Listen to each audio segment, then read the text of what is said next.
सिंधी आया सिंधी रहंदस, दुनिया चाहे अनपढ़ समझे। नंढे वॾे सां घर जे भातियुनि सां सिंधी में ही ॻाल्हाईंदस, दुनिया चाहे अनपढ़ समझे।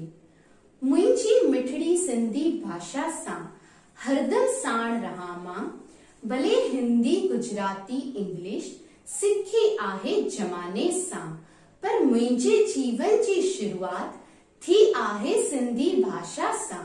सिंधी आया सिंधी रहंदस, दुनिया चाहे अनपढ़ समझे।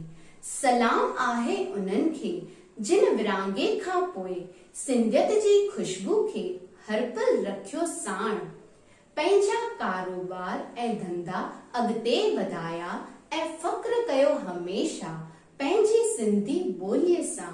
कीअं विसारियां अहिड़े सिंधी सपूतनि खे, सिंधी आया सिंधी रहंदस, दुनिया चाहे अनपढ़ समझे।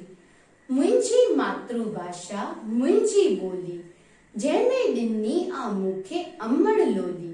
कीअं विसारियां मुंहिंजे माउ जी ॿोली, सिंधी मुंहिंजी मिठड़ी ॿोली। सिंधी आया सिंधी रहंदस, दुनिया चाहे अनपढ़ समझे।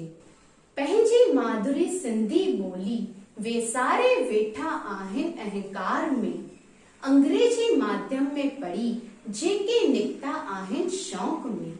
सिंधी ॻाल्हाइण में जिन खे अॼु अचे थो शर्म, सिंधी सिखी छा कबो इहो आहे उन्हनि जो भरम। उहे छा पंहिंजी भाषा ऐं संस्कृति खे वधाईंदा, उहे छा पंहिंजी माउ सां निहड़ो निभाईंदा, पर मां त पंहिंजो फर्ज़ निभायां, दुनिया चाहे अनपढ़ समझे। न मां हुन खे छॾियां न हू मूंखे छॾे, दुनिया चाहे अनपढ़ समझे। सिंधी आया सिंधी रहंदस, दुनिया चाहे अनपढ़ समझे।